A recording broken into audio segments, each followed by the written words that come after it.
Құрметті көрермен, бүгін 21 жылдың 6 тамызы сағат 29 минут.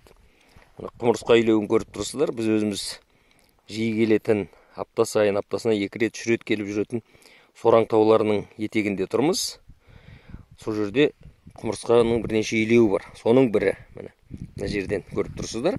Осы құмырсқа үйлеуінен 5-10 метр жерде, енді 7-8 метр, 10 метр жерде қараған шоғы бар, өсіп тұрған. Осы илеуден құмырсқалар жол салып алған, бейберекет жүрмеген. Біз батыс Қытай, батыс Европа жолын салсақ, бұлар мына жерден жол салып алған. Енді ірі мал тұрғысынан келгенде, қой тұрғысынан бұл сүрлеуге де, соқпаққа да жатпайды. Бірақ құмырсқалардың деңгейінен келсек, бұл баяғы Сүлеймен патшаның кенішіне баратындай үлкен тас жол. Біздіңше қазіргі автобан. Міне. Мына жерден жолдың сұлбасын көресіздер. Міне. Ұсақ шаң тозаңның бәрін алып тастаған, тазалаған. Ұсақ міне мынандай қиыршық тастар бар. Міне. Осының бойында құмырсқалар тоқтаусыз жүріп жатыр. Ерсіл қарсыл. Не тасып жатқанын бір Құдайым білсін. Міне. Қарап отырыңыздар міне. Сіздерге енді мына видеодан, бейнероликтен көрінбесе, менің сөзіме сеніңіздер. Міне, құмырсқалар міне. Тоқтаусыз жүріп жатыр. Үлкен орта бойында паркингтері бар. Соқпақ шықпайды. Осы неде, міне жерде бір қоңызды илеуіне алып алған. Өлтірген құмырсқалар умен шағып, мына жақтан қалың қарағанның ішіне кіреді. Бұның әр жағында қалың жыңғыл, түк көрінбейді, бірақ құмырсқалардың осы екі ортада мынау өсімдіктер, қарағанның дәнін, жемісін, басқа өсімдіктердің дәнін, жемісін тасып жатқаны, қысқа азғын дайындап жатқаны анық. Міне, тоқтаусыз жүріп жатыр, ерсіл қарсылы.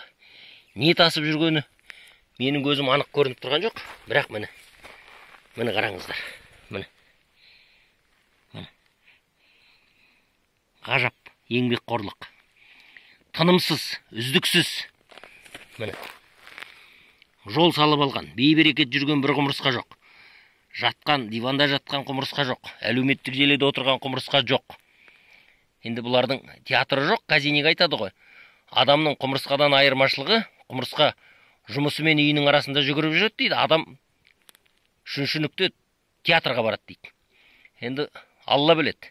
Бұлардың да өздеріне керек бір рухани қажеттіліктері бар шығар. Қазір жан жануарда да сана, разум бар деп жатырмыз ғой. Міне, тасып жатыр. Бір кішкентай қоңызды әкетіп бара жатыр міне. 2-3 құмырсқа бірлесіп ап, міне, тасып жатыр. Ал біз оңтүстіктен, Қызылордадан, арқадан батысқа шөп тасып жеткізе алмай жатырмыз. Міне. Мына ғажапты көріңіз міне. Құмырсқа деген, құмырсқа тірлік дейміз, күлеміз. Ал құмырсқа өзінен әлде қайда ауыр, үлкен заттарды, керек азығын өзіне тасиды міне. Илеу, осындай илеу көп. Бұрын байқамайтынбыз, енді илеуді көретінбіз, бірақ құмырсқаның осындай жол салып алғанын мен онша байқамаппын. Бұл бір жолмен жүреді міне. Осындай тірлігін жасайды, азығын дайындайды. Ал біз шегірткеден де ақымақ болып тұрмыз, бірақ сол шегірткеде тырапаясы бөліп қалмайды ғой, секіріп жүргенде де бірдеме істеп жүреді. Сол азық түлігін оларда дайындайтын болу керек. Өйтпесе шегірткен тұқым баяғыда құрып кеткен болар еді.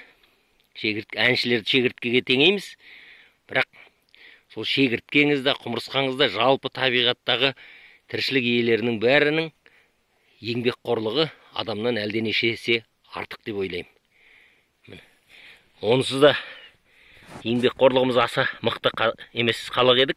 Әлеуметтік желіге келгеннен кейін тіпті дандайсып кеттік, диванда жатып, саусақпен түртіп, перне тақтаны. Неше түрлі ой жазамыз, бірақ өміріміздің уақыты сарқылып бара жатқанын, азық-түлік қорымыздың азайып бара жатқанына мән бермейміз. бір екі ауыз сөз жазып осындай нәрсені ермек қылғанға мәз боламыз. Ойланайық, қазақ.